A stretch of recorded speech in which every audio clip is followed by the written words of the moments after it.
ഇന്ന് നമുക്ക് നല്ല അടിപൊളി ഒരു ബ്രേക്ക്ഫാസ്റ്റ് റെഡിയാക്കി എടുത്താലോ. ഇത് ഉണ്ടാക്കാനും എളുപ്പമാണ്, അതേപോലെ തന്നെ കഴിക്കാനും നല്ല ടേസ്റ്റ് ആട്ടോ.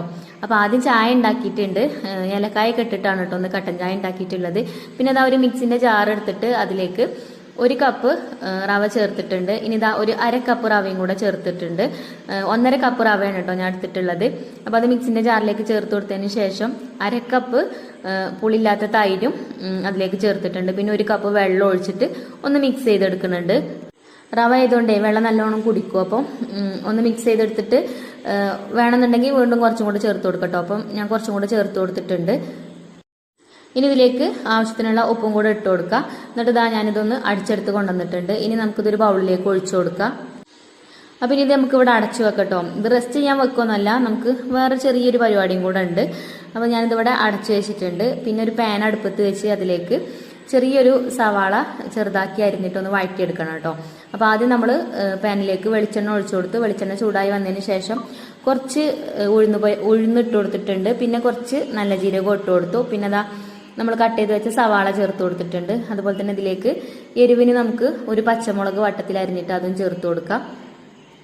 കുറച്ച് കറിവേപ്പിൻ്റെ ഇല ചെറുതാക്കി അരിഞ്ഞിട്ട് അതും ചേർത്തിട്ട് ഒന്ന് വഴറ്റിയെടുക്കുന്നുണ്ട്. പിന്നെ ഈ ഒരു മസാലയ്ക്കുള്ള ഉപ്പും ചേർത്ത് കൊടുത്തിട്ടുണ്ട് കേട്ടോ. മാവിൽ നമ്മൾ ഉപ്പിട്ടതാണ്, അപ്പോൾ ആ ഒരു സവാളയ്ക്കുള്ള ഉപ്പ് മാത്രമാണ് കേട്ടോ ഉപ്പ് ചേർത്ത് കൊടുത്തത്. എന്നിട്ട് ഇതാ നമ്മൾ ഫസ്റ്റ് ഉണ്ടാക്കി വെച്ച ആ ഒരു മാവിലേക്ക് ഇത് ചൂടോട് കൂടിയിട്ട് തന്നെ ഇട്ട് കൊടുക്കുന്നുണ്ട്.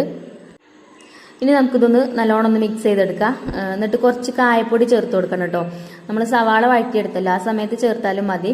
അപ്പം ഞാൻ ചേർക്കാൻ വിട്ടുപോയി. ഇപ്പോൾ ഞാൻ ഇതിലേക്ക് കുറച്ച് കായപ്പൊടി ചേർത്ത് കൊടുക്കുന്നുണ്ട്. ഇനി നമുക്കൊന്ന് മിക്സ് ചെയ്തെടുത്തതിന് ശേഷം വേണമെന്നുണ്ടെങ്കിൽ കുറച്ച് അപ്പസോഡ ചേർത്ത് കൊടുക്കാം കേട്ടോ. മാവ് കുറച്ച് നേരം റെസ്റ്റ് ചെയ്യാൻ വെക്കുകയാണെന്നുണ്ടെങ്കിൽ അപ്പസോഡ ചേർക്കേണ്ട ആവശ്യമില്ല. കുറച്ച് നേരം റെസ്റ്റ് ചെയ്ത് കഴിഞ്ഞതിന് ശേഷം ചുട്ടെടുത്താൽ മതി കേട്ടോ. അപ്പം നമ്മളിത് പാലപ്പച്ചട്ടിയിലാണ് ചുട്ടെടുക്കുന്നത്. അതിലേക്ക് കുറച്ച് വെളിച്ചെണ്ണ ഒഴിച്ചു കൊടുത്തിട്ട് അതാ ഒരു തവി മാവ് ഒഴിച്ചു കൊടുത്തു. എന്നിട്ട് അടച്ചു വെച്ചിട്ട് വേവിച്ചെടുക്കുക കേട്ടോ ചെയ്യുന്നത്. ഒരു ഭാഗം വെന്തതിന് ശേഷം തിരിച്ചിട്ട് കൊടുത്ത് മറുഭാഗം കൂടെ വേവിച്ചെടുത്തിട്ടുണ്ട്. അപ്പം നല്ല ടേസ്റ്റാണ് കേട്ടോ ഇത് കഴിക്കാൻ.